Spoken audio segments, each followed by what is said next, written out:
Hey everyone! Now, as you know already, the first key to writing a good essay is having a solid essay structure. And of course, most professors will advise you make an outline of your arguments before you start writing a first draft. There's a good reason for this. If you don't have a plan in place, the paper that you start to write will probably be rambling, repetitive, and seemingly purposeless to the reader, who has to do extra work to figure out exactly what you're trying to argue. A good essay, on the other hand, has clear topic sentences at the start of their body paragraphs, each offering a unique supporting argument. But most importantly, the very last sentence of your introduction paragraph should offer a clear, one-sentence statement that outlines the main arguments of your paper. This is your thesis, the single most important sentence in your entire essay. And here's my insider tip. Professors can often tell the grade range of a paper just by looking at the thesis and topic sentences.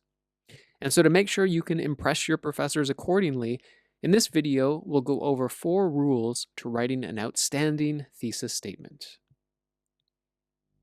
So let's begin with a thesis. The necessity for a full night's sleep, I believe, is not only a matter of individual health, but, as this paper will argue, is also an overarching systemic requirement for students to operate at their peak intellectual and functional capacities within the complexities of contemporary educational frameworks. That's the thesis, all right. Now, there is an argument here, but the writing is confusing, convoluted. So, let's apply our first rule to writing an outstanding thesis. Present your argument clearly and concisely. Get to the core of what you're trying to say and cut the words and phrases that might distract your reader. Right away, we'll take out that I statement because it makes us sound a little uncertain. And let's further revise by rephrasing as clearly as possible. It looks like what we're really trying to say here is that students should prioritize getting a good night's sleep. We can fancy this up later, but especially on that first draft, we want to be as clear as possible, for our sake as much as our readers.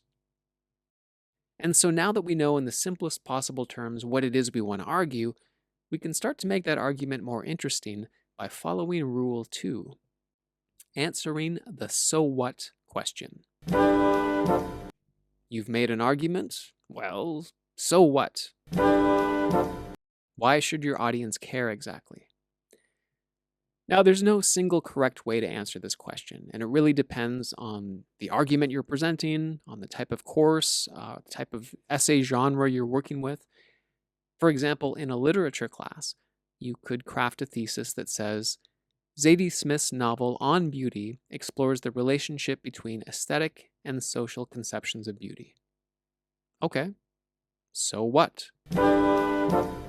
What's so special about the way the novel does this?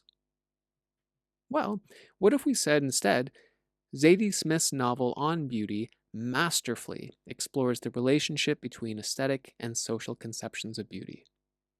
Just adding that one adverb masterfully suddenly changes the essay from an analysis to an evaluation, assessing how well the novel accomplishes this task. It also promises the reader some insight into what a master novelist can achieve, and to me that sounds like an essay worth reading. Back to our essay.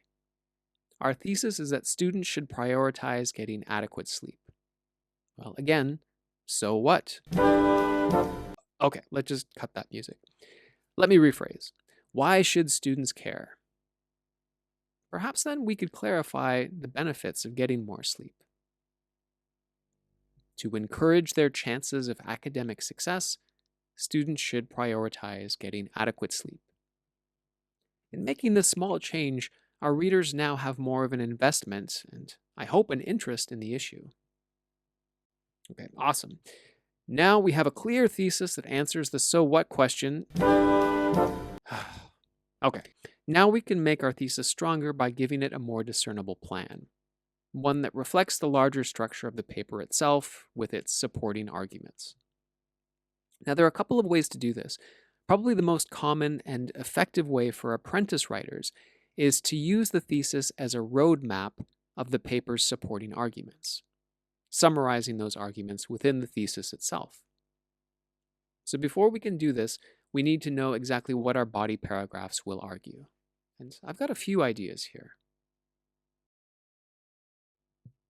Well, first of all, sleep is crucial for cognitive performance. Additionally, sleep is a critical factor in reducing stress and managing emotional well-being. Physical health also plays a significant role in a student's ability to succeed academically, and sleep is integral to maintaining it. And if these are my supporting arguments, I'll go ahead and add them to my thesis in the order in which they appear in the essay.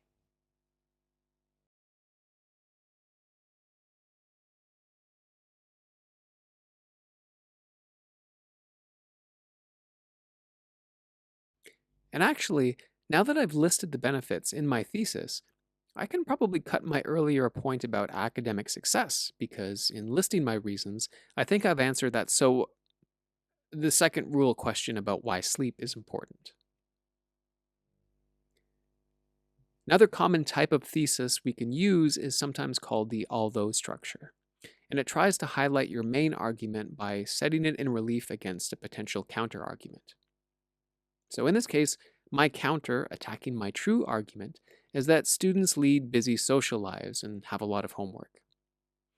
So I'm going to begin my thesis by acknowledging this, and then presenting my real thesis argument. There are two advantages to this kind of thesis.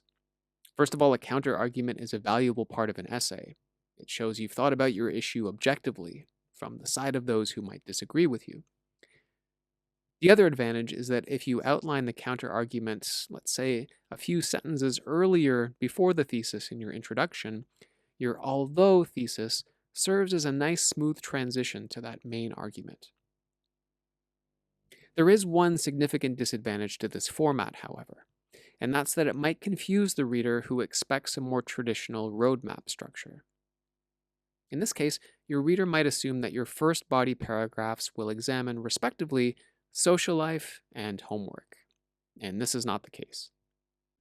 Reading the essay's prompt and instructions and paying attention to the course material could help clarify your professor's format expectations for your thesis and help you understand which structure is most appropriate for your essay. Our final rule to writing an outstanding thesis is one that I've been trying to follow myself throughout this video, and that is to revise the thesis while drafting the essay. Remember, until you submit your final paper to your professor, nothing is set in stone. The final supporting arguments that you brainstorm and the first tentative thesis that encapsulates them, these will often change, sometimes drastically, the more writing and research you do. In a research paper, the sources you find will support or disprove some of your original arguments. And if you're lucky and open-minded, they'll often pull your research in exciting new directions. So in looking at my first tentative essay structure, I see that I've taken on way too much for a 5-paragraph essay. And I see now that my first topic sentences about enhancing cognition is very, very broad. And actually, it kind of makes a better thesis for my purposes because my research led me to interesting evidence about this point alone.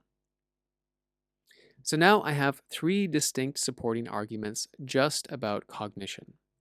And I'm going to revise my thesis to reveal my new essay structure. All right, very nice. I hope these rules will help you with your own thesis writing in your classes. And just to make sure they stick in your memory, make sure to get a good night's sleep tonight. That's all. Sweet dreams. Getting right.